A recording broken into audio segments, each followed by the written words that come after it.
Tirikusangana zvakare pano paDestiny TV pachirongwa All Things Law. Zita rangu ndinonzi Stella Muusha.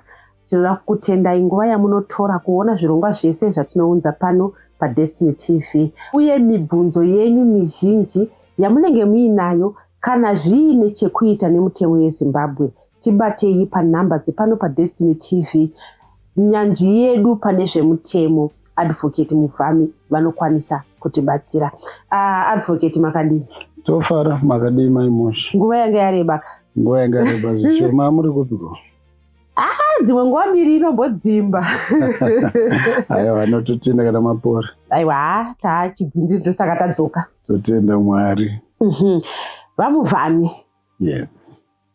Kazhinji kacho patinovhura mapepanhau tinoona nyaya dzakasiyana-siyana dzinenge dzirimo. Asi panyaya dzatinoona, unoona kunge nyaya idzi dzakafanana, dzakatoenda kumadzitare edzimhosva, asi mitongo inopiwa vanhu vanenge vachinzi vapara mhosva dzinenge dzakafanana inokwanisa kusiyana.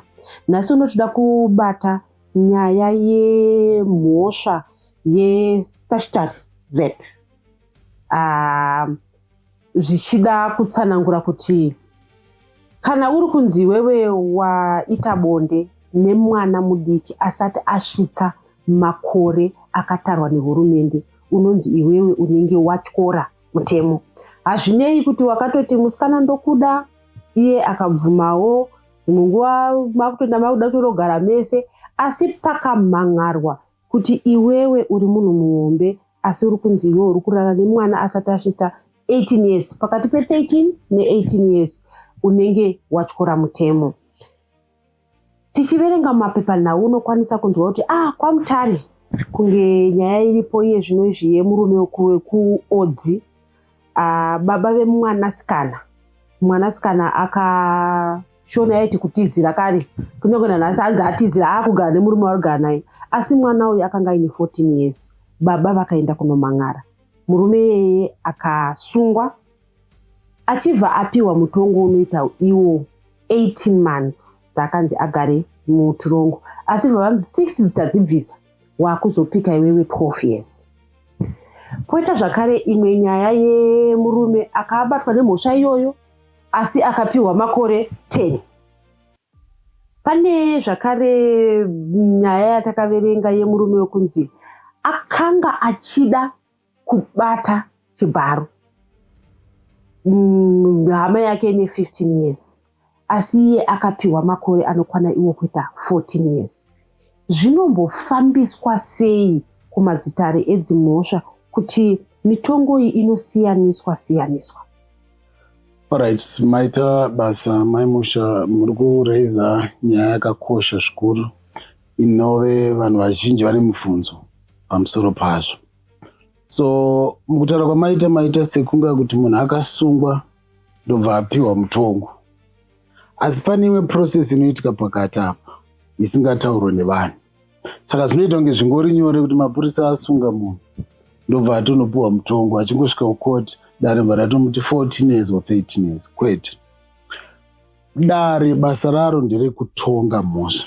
So kutonga mhosva inoenda through a process inonzi trial. Saka trial inenge ichiti complainant akamhan'ara uya anosvikopa umbowo hwake. Kana pane umwe umbowo hwevamwewo vanga varipo kana kuti vanoziva zvakaitika vopa umbowo hwavo. Iye musungwawo anozopawo mukana wokupawo side rake renyaya nemawitness ake anenge anawo. So kupa kweumbowo hwestate kunonzi state case, defense side remusungwa kunonziwo defense case. Saka dare kuti ritonge kana kuti magistrate atonge kana kuti judge anofanira kuve nemasaidi ese enyaya. Saka mukutongwa kunenge kuchiita nyaya ukwese uku, dare rinenge rakatarisa musungwa, because chakagarira dare ndechekuti panozopera trial tinge taziva kuti uyu musungwa uyu ane mhosva here kana kuti haana mhosva. Saka ndopamunoona dare richipronounce munhu kuti you have been found guilty as charged. Pamwe pacho munhu anosvika otobvuma mhosva yake, ndopamunoona dare richiti you have been found guilty as pleaded. Saka vanhu ivavo vakuchinotongwa kana kuti vakupiwa chirango. Uku watataura kuti ndokutongwa. Chirango ndokuzoti wabatwa nemhosva tokuranga sei, ndo zvinenge zvakuzvibvunza dare.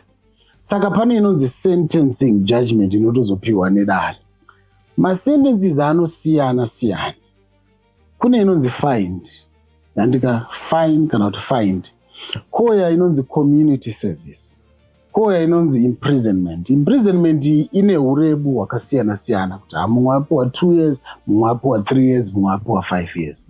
So as a background and introduction kunyaya muri kutaura, sei mumwe achizopiwa makore akareba, mumwe achipiwa mashoma, idzo mhosva dzichiita kunge dzafanana.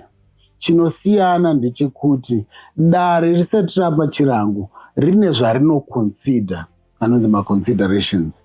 Number 1, dare rinotarisa mapersonal circumstances emunhu ari kunzi abatwa nemhosva. Saka munhu anga akasiyana makore zvakanyanyisa nakomplainant kunyanya panyaya dzestatutory rape.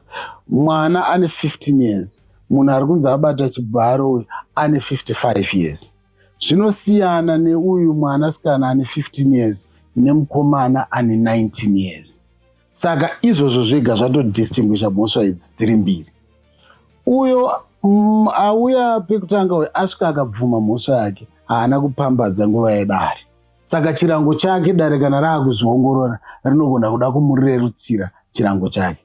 Mumwe anosvika kudare obva arakidza kuzvikudza nekuganza kuita senguva akaita mhosva iyi zvekutoti ari kurakidza kuti aiwa hapana anonditonga, hapana anonditochi. Kuganza kwake ikoko dare rinenge rakatarisa richiona kuti uyu munhu anoda kuti apiwe chirango chakati kurei. Asi uyu anozvishora achizvirereka kuti ndine urombo nemhosva yandaparai, dare rinogona kumunzwira tsitsi. Mumwe anogona kuuya kare kekutanga kupara mhosva, mumwe inonzi first offender. Mumwewo anogona kuuya kare kechipiri kana kechitatu. Saka dare uyu rinomupa mutongo wakati rebei kupfuura mumwe wacho. Izvozvo vamufamikana zvinobva zvaita kuti senge ndiri seni hangu mai vakabereka ndiri mwana musikana zvinotsemura mwoyo, nekuti kana tiri kuti isusu iwewe uri first offender taakukupa community service, hatisi kumuencourage here kuti azodzoka futi abata umwe, nekuti hatiti here kuti munhu atongwe, tikuti isusu ngaaende anorangwa asazozvidzokorodza. Zvino kana munhu achinzi enda hako unosakura pachikoro apa, mhosva iyoyo ikasamurwadza haadzokeredze here kuita zvimwe chete izvozvo. Chinonetsa ndechekuti tikada kutonga mhosva tichikonsida kuti mumwe nemumwe anofila sei, asi ngatizotongi mhosva zvakanaka. Saka mutemo unoiswa unotaura kuti apara mhosva yerudzi urwu anopiwa chirango chinobva apa kusvika apa. Saka mhosva dzestatutory rape zvinonzi izvo munhu anofanira kuti apiwe mutongo usingapfuuri level yakati, handiti kana tichitaura zvefine, kana kuti chirango chemakore angasvika pa10 years. Saka mutongo wakatopiwa kudhara. Anozopiwa discretion yekuti azive kuti chandingape mutongo pamhosva yakadai so ndimagistrate kana kuti ari kutonga nyaya yacho. Saka tikada kuti isusu ndine mwana wangu 1, marwadziro andinoita neinvestment andindaisa mumwanasikana wangu, nemumwewo kuti mwana uyu anga atori nemusikanzwa kudhara, marwadziro aya tikada kumaisa pachikero chekuti ndiye mwana uyu abva kupi nekupi, hatichatongi mhosva zvakanaka. Saka muziso remutemo rinongonotarisa kuti chirango chakanyorwa kuti chingapiwe chinobva apa kusvika apa.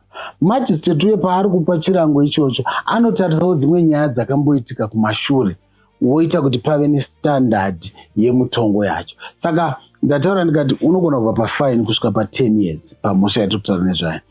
Asi pane inozonzi a presumptive sentence, ndo zvakazogadzirwa nemutemo kuti tione kuti taedza kuringanisa kuti mhosva idzi dziri pachikero chakaita sei.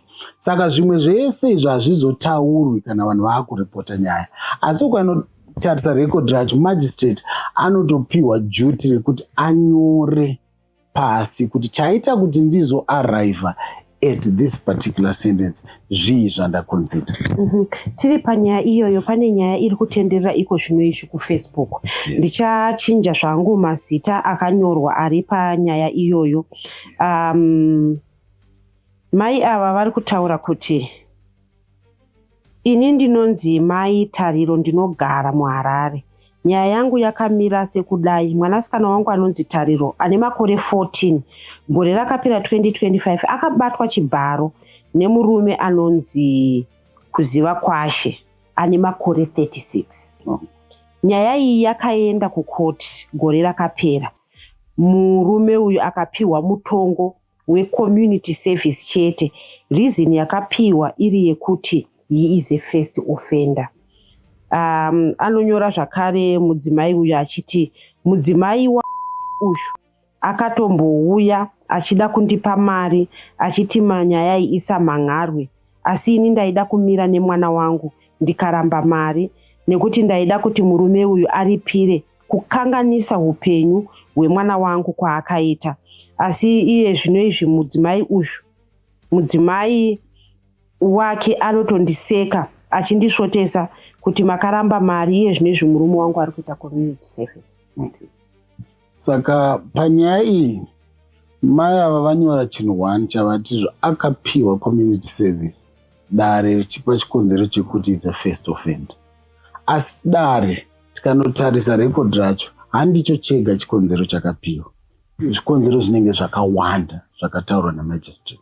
Saka pane anonzi mitigating circumstances, koita anonzi aggravating circumstances. Saka munhu kana achinge apara mhosva apiwa mutongo wake taakuenda kusentence, anotanga apiwa mukana wekuti aadrese dare pamusoro pekuti zvii zvingaite kuti dare rimunzwire tsitsi pariri kuzomupa sentence.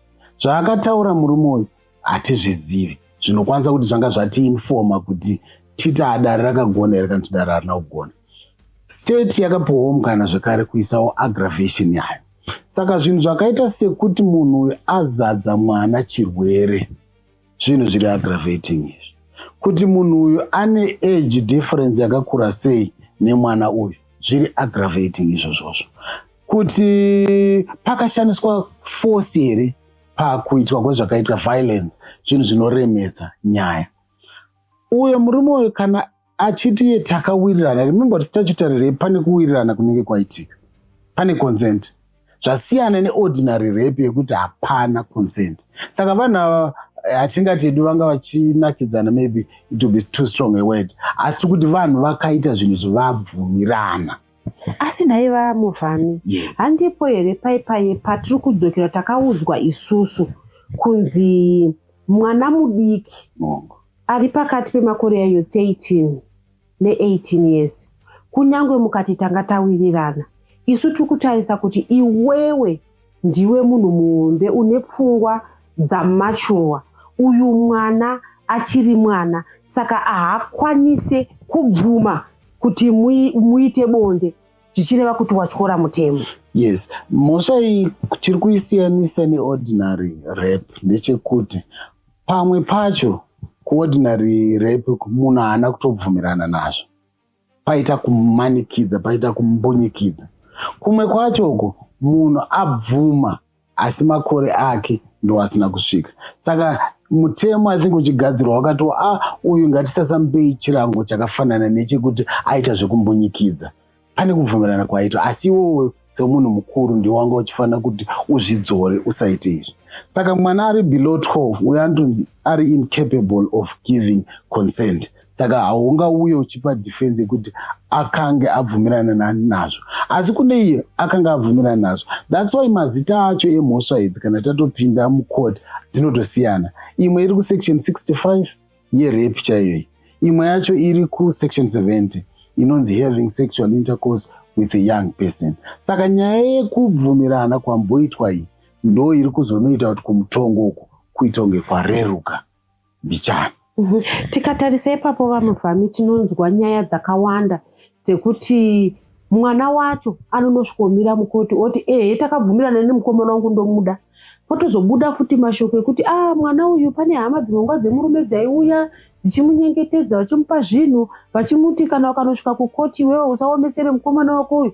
Dzimwe nguva votomunyengetedza kuti unozochika anokwanisa kuzokuchengeta, kuti even wazokura anozokuroora. Izvozvo manje hazvisi kuita here kuti nyaya dzacho dzisapere? Nekuti really kana taakuti isusu mwana ane 14 years, murume ane 36 years, wovhevhetedza mwana, nekuti tikuti mwana ka dzichida pamwe ipitsa kafoni tuchiitwa, wamupa twamukwezva, hongu ati hongu, asi wakanganisa kaupenyu hwemwana, nekuti 14 ndutanyaya yeform 2 panapa vamufana. Hongu ngatisatarise chiri tichifunga kuti 14 because mutemo uri kubva pa13 kusvikira pa18, saka tine kategori hombe chayo. And tisakanganawo zvekuti vana ava they are also becoming sexually active, vachitori vana vadiki chaizvo. Saka vanozoita kasexually active nekuti paine varume vari kubvuma kuvasiya vachi, pamwe pacho havasitombori varume vakuru, pamwe pacho ivo vega vachitamba. Mukatarisa mumastreets vana vadiki, mumwe ane 14, mumwe wacho ane 16, vese vatori below the age of 18, asi vatotanga kupinda mune zvekuita zvepabonde izvi. Saka tiri kuti isusu mwana uyu ngatisamutorei tichiita kuti mwana, asi mwana wake ngatiutorei panyaya yekuti ambonge here ari sexually active.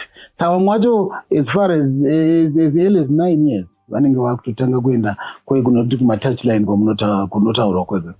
Saka tikuti isusu baba ava havasiriwo vega vatingati maybe vavhevhetedza mwana, iyewo mwana anogona kunge atovhevhetedzawo baba ava kana kuti murume uyu, handiti nekuda kwekuti vamusvikira ari patouchline. Saka vanenge vavhevhetedza sei? Saka handi vakaenda patouchline zvikureva kuti baba ava vari kupfuurawo nepatouchline apa, voona mwana, tongati mwana hedu, but voona musikana uyu kana kuti mukadzi uyu, vose panzvimbo yaari munhu tiri kuti panofanike pane vanhu vakuru.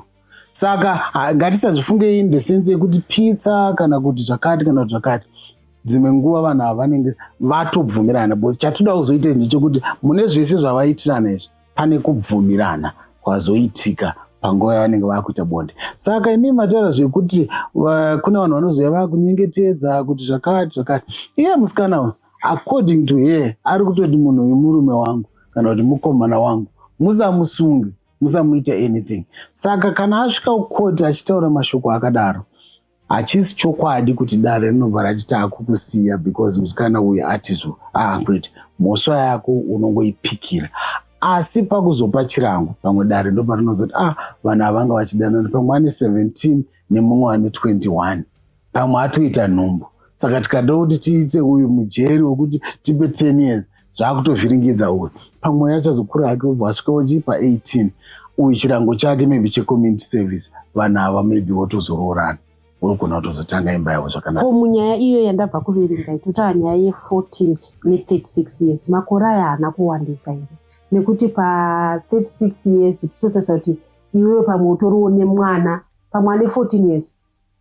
Dai changa chiricho chega chinhu chinotariswa nedare pakuti chipe mutongo, tanga tichati zveshuwa age yakakura, asi dare harigumiri ipapo, rine zvimwe zvarakatarisa zvinove zvekuti dai tanga tine advantage yekuti rekodhi racho takanoriverenga, tingadai tiri kutokudzai panapa kuti zvakakonzerwa nedare ndezvakati ndezvekati.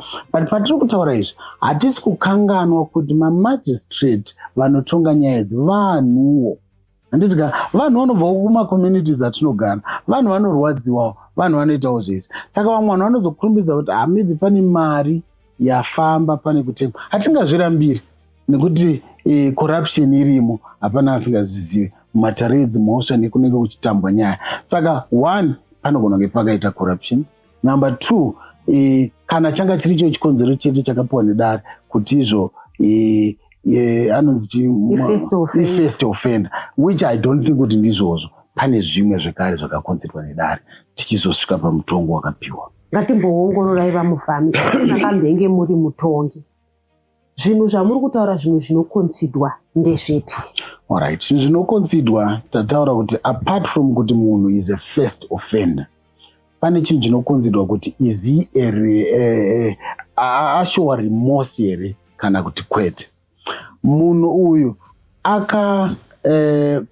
kupara mhosva kwaakaita ukuku makore ake sezvatataura zvekuti 36 ne14, togona kutoona mumwe ane 47, togona kutoona mumwe munhu ane 59. Saka vanhu ivavo obviously vakasiyana, zvinhu zvinokonzerwa nedare izvozvo. Mapersonal circumstances akaita sekuti munhu anorwara here, handiti pamwe ane muurwere hwaanawo wekuti maybe ane cancer kana kuti ane hypertension nezvimwe zvakadaro, macircumstances ese anotariswa pamhosva iyo pakupiwa chirango. Iye zvino izvi tikada kuona nyika yedu iri kutaura zvakanyanyisa pamusoro pevarume kuti vasiye vana vambokura. Zvino taakutarisa iyo mitongo iri kupiwa iyi, zvinoita here kuti vanhu vatye? Nekuti kana ndiri kuzoendako ndobva ndazvirereka, ndobva ndabudisa makadzi angu ediabetes, ndoita sei? Asi inini upenyu hwemwana we14 years hwatokanganisika. Ndopiwa community service yangu, ndichitoenda kumba kwangu, ndine mudzimai wangu, ndongonoshanda 2 hours pachikoro chandanzi ndishande, ndobva ndadzoka. Zvinoita here kuti vamwe varume vari kuona vati veduwe vana vadika vabatwa? Sentences idzodzo of course hadzisi deterrent enough. Ipapo ndinowirirana napo. Zvakafanana nerape, mukatarisa mumakore kuma90s uko rape yaiti ukarepa munhu waingopiwa pamwe 3 years kana kuti 2 years. Asi nekufamba kwenguva mhosva idzipo dzakaramba dzichiwedzera. Mutongo mbva wasvitswa pa7 years. Izvezvi mutongo waku 20 years kana uchinge warepa. Saka tiri kubvumirana nazvo kuti panofanira kuti paite maactivist nevaya malobbyist vanoita maactivism inoita kuti panzi mutongo wakupiwa izvezvi uri kutoramba uchiencourage vanhu kuti varambe vachiita mhaka idzodzodzo. Ndofunga pakadaro vatongi vanotangawo kuchinja masentence avo, vakuwedzera because vane 10 years remember as the maximum. Saka ava vari kutambira ku-community service uku hatizivi kuti vanenge vachizviitira chii, but obviously kana tikatarisa rekodhi rimwe narimwe rinotiudza kuti sei mutongi apa mutongo wakadaro. Asi community service yamuri kungoti mimi munhu ongoti shande pamutemo chitori chirango chaicho chinotomisa munhu kuti asaite anything, zvokuti ukapiwa 840 hours unoita pamwe 3 months uchitopika mutongo iwo. Mutongo uyu wakanakira kuti nyangwe vari kuona vari kunze vanotangawo kutya kuti kuya ari kuita musentensi yake sei community service, vanobva vanzi uyu inyaya yekuti akanga abata mwana chibharo. Saka vari kunze uko vanogona kutya as a deterrent, as opposed kuti munhu yeye tangomutora tikamukandira mujeri, zvinogona kudidzeya iye ega. Asi kunze uko akanga achishambadzwa nekuda kwekuti ari kuita basa, kutaura kuri kuitika kwekwe kuri kuita kuti mucommunity muve neawareness yekuti mhosva idzi hadziparwe. Vamufami, ini yecommunity service ndinoona kunge isingatonyanyota kuti vanhu vatye ini, nekuti tikatotaurirana kuti imi muri kuziva here kuti ndinga akavharirwa nenyaya yetu vana, tusiyai vana vaende kuchikoro. Iye kutoti munhu akavharirwa, unonzi munhu ari kuchikoro uku nenyaya yevana ava, vanhu vanoita kakutya. Nekuti community service, chimwe chinorodza community service vamuvhamika, ndiri kumuona munhu wacho wandiri kuona akakanganisa upenyu hwemwana wangu. Nekuti patiri kuti upenyu hwemwana hunokanganisika vamuvhamika. Kana mwana atojairira izvozvo, kunyange kumba mwana haachatsuriki, haachaita sei, vamwe vacho vanobva vatozoenda kutouchline kwamamuchataura. Saka upenyu hwemwana hwatokanganisika, munhu akanganisa upenyu hwemwana yeye obva apiwa community service. Ndizvozvo. Saka tati isusu I think pari kuda kuti vanhu vasimudze misoro yavo, vatange kugunun'una kuti mitongo iri kupiwa mumatare edzimhosva yaashoma, zviri kuencourage vanhu kuti varambe vachipara mhaka dzakadaro. Pakazoitawo change kumatare edzimhosva, tichatanga kuonawo mitemo yacho ichizokwidzwa. Asi izvezvi mutemo unototi chero fine chaiyo, kune vanotopiwa mafine muri kutochema community service. Ungonzi bhadhara mari yakati. But izvezvi nekuda kwekuti outcry yavepo vanhu vashoma vachiri kupa mitongo yemafine. Asi kudhara waitopiwa mutongo wemafine. Maybe tikati gareyo tichazoona mutongo we-community service usasapiwe. Vanhu vese vakunzi vaende kupi? Vaende kunopika. Asi tiri kuona isusu again kuti mhosva idzi dzikaramba dzichiparwa nenzira dziri kuparwa nadzo, tikada kuendesa vanhu ivavo vese kumajeri, muchaonawo zvakare kuti majeri edu achazarisa, because nyaya yekukanganiswa kwevana has become rampant munyika medu. Nekuti pane vamwe vanhu vakanga vakuti pamwe pacho unotoona kuti mitongo inopiwa vanhu vaya vanoba zvipfuyo yakatongogara yatongosetwa kunzi makore akati. Saka ukangoconvictwa kuti ndo zvawakatoita utoziva kuti ndo makore auri kupiwa iyayo. Asi kana taakuenda panyaya yerepi iyoyi tiri kuona ichipiwa mitongo yakasiyana siyana.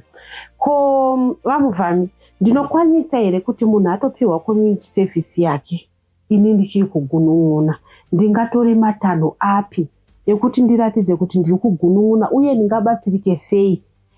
Pane here pekuti nyaya iyi inokwanisa kutodzokera zvakare kudanho redzimhosva munhu otongwa zvakare?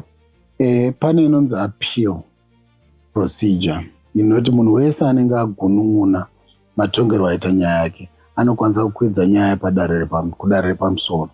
Saka nyaya idzi kazhinji dzinotongwa kwamajistrate, but iwewe semunhu aparirwa mhosva unoenda mudare wakamirirwa naprosecutor, inonzi National Prosecuting Authority. Saka ivavo ndo vaunenge wakuti unotaura navo. Kana ivo vachiona kuti nyaya iyi inoita kuti ikwidzwe kudare repamusoro, ndivo vanozoita appeal yacho, kwete kuti iwewe uri kugunun'una wacho. Iwe ungatotaura navo, ivo vokubatsira kuti nyaya iyi iende padare repamberi. Ko kana ndiri kuona tambotaura nyaya yekuti tikatarisa nyaya yemabribes yezvioko muhomwe yatekeshera kwese. Ko kana vatoiva vamuri kuti nini vanozondibatsira varivo vandiri kugunun'una, ndikutofunga kuti pamwe vakapiwa mari nekuti pamwe pape pavairoverera munhu as state havana kuburitsa zvimwe zvataivaudza kuti izvi zvikaizvi zvinokwanisa kuita kuti munhu uyu apiwe mutongo uri pamusoro. Woita kunge vaienda kusaidhi remunhu wacho, ndinosvambisa sei ipapo? Saka iwewe kana uchinge wamagunun'una munogona kuzoapulaira kudare kuti mutendedzwe kuita yamunonzi private prosecution, kuti maakuzviitira moga asi certificate inotopiwa iroro naprosecutor general. Kana asina kukupai imimi machances enyu ndinononga anenge adzika, because kana PP akapiwa mari obva aita nyaya idzi nyeke, mutongo wazobuda uyu uri kubuda nekuda kwehumbowo huri zinyeke. Saka nyange ukazoikwidza nyaya kumusoro vachangonotonga based on evidence iripo kudhara. Saka maprospects ako ekuti uwine nyaya iyo anenge atori very low. Saka todii? Saka imimi tinenge tichibhilivha kuti kana tati uyu ndiprosecutor, prosecutor akasimudza ruoko rwake akati ini ndichaseva justice, tinobhilivha kuti anenge aita basa rake nomazvo. Nyange iye magistrate wacho tichibhilivha kuti aita basa rake nomazvo. Asi mimi kana muchitaura kuti papiwa mari ndimakutotaura, but vanhu vese kazhinji akangopiwa mutongo waasingafariri anokurumbidza ada ungodoma kuti papiwa mari, but dzimwe nguva pane pasina mari inenge yapiwa. Saka in those circumstances dzimwe nguva ndokutoperawo kunenge waitawo nyaya yacho, whether wagunun'una kana kuti wazvida kana una kuzvida, ndo mutongo unenge wapiwa nedare. Ndakunzwa imuchanye kuti zvichida pangatoda vanhu vekuti tisaende Duma Street asi kuti madzimai tisimuke kutaura kuti isu tiri kuti pakuchengeta mwana. Munoziva vamuvhami kana mwana achiri mudiki unosungirira mumbereko, asi inosvika nguva yekuti mwana anenge asisasungirike mumbereko. Senge vana vedu vasikana vari kukura ivava, nguva yavakura inoyi yakashatira pakuti zvavari kuona, zvavari kuitwa exposed to, zviri kuita kuti vakurumidze kuzvichida kufunga kuti vakura vaakukwanisa kuita izvozvizvi zvebonde. Asika tikakwanisa kuwana varume vanovachengetedzawo vekuti vanototi iwe uchiri mwana handiite izvi, nyika yedu inokwanisa kugadzirika zvakanaka. Nekuda kwekuti even ukaenda kuzvipatara vanokuudza kuti mwana akakasika kuenda pabonde ari mwana mudiki zvinokanganisa utano hwake. Zvichida vanokwanisa kuitika kana pamiri, kunyange pakuzosurunguka kwaanoita zvinokanganisa zvakare, nekuda kwekuti muviri hausati wagadzirira kuti uite mabasa iyayo. Saka nemitemo uriko iye zvinoiswa kuti nezvirango zviri kupiwa vanhu, imimi semunhu wemutemo muri kuona here zvirango izvi zvichiita kuti varume vazvidzore kuti vanoti aiwa regai dzive shiri? Kwetu mitongo yakafanana community service yoyo kana kuti mafine haisi deterrent enough, haiusi kusvika pachidanho ichocho. But ini ndiri kuti nyangwe mutemo wamataura wokuti ukaba mombe unopiwa 9 years, dai izvezvi vanhu vachiri kuba mombe here? Obviously vangadai vasisabe mombe, asi mhosva dzekuba mombe mastock theft tichiri kumawana mumatare. Saka hapana chirango chatingati tingazosvika pachiri chingabva chati vanhu ava kwaive nemutemo waiuraya vanhu vanenge vapana mhosva dzakafanira dzekuuraya dzekuponda, asi dzaingove kuvanhu mutemo youriko, asi vaive ushoma vanhu vamuvhami. Iye zvinezvi munoona nyaya dzatinoita inini dzekuti nguva nenguva unoona ningauraya, asi mazuva iyayo paimbonzi ukauraya uri kuurayiwa ka vanhu vaiuraya navo, asi zvinenge zvaive zvishoma zvekuti kunyange iye zvinezvi unonzwa vanhu vachiti dai vadzosa mutemo uyo pamwe vanhu vanoita sei vanotya, nekuti tikatarisa vacho vaikuti vanenge vanzi edha vanokwanisa kuwanzi uchagara mujeri kwemakore ese, tinozonzwa anenge aderedzwa, unozoona dzimwe nguva umwe ambogarakwe kwemakore ozonzi akabuda.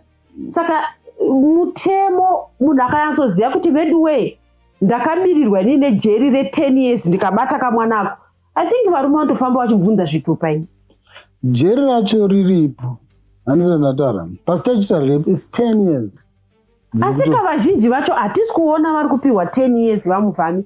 Chii chingaitwe kuti tisvike pa10 years chekuti varume vanotoziva kuti vedweka tikatambira kumwana wechikoro ikao ndinonyura? I think ndo zvatataura zvekuti madzimai simukai muite ruzha pamusoro pekuti uyu mutongo wapiwa uyu hauna kukwana, uyu mutongo wapiwa uyu mushoma nekuda kwemhosva idzi. I think ndo maprotesti wayo akanaka ekuti vanhu vanoenda kuparliament vosvika voti aiwa kana kuna minister of justice kana kumatare edzimhosva kuti mutongo iri kupiwa iyi yaita mishoma, zvaafekta sei mwanasikana, nekuda kwokuti varume vari kutoona kuti mutongo nomundoita community service, pamwe atori pacommunity service ivo vanenge achitopara futi mhosva yakada kufanana neiyoyo. Matombotaura nyaya yekuti umwe anenge ari second offender, umwe ari third offender. Izvozvo saka zvirango izvozvo neruzha runenge rwaitwa nevanhukadzi kana nevanhurume. Remember kuti mhosva iyi tiri kungoitaura tichiti murume ari kubata musikana, munoziva dzakamboenda mumatare edzimhosva mumwe wemukadzi akanga achinzi nemwana mukomana.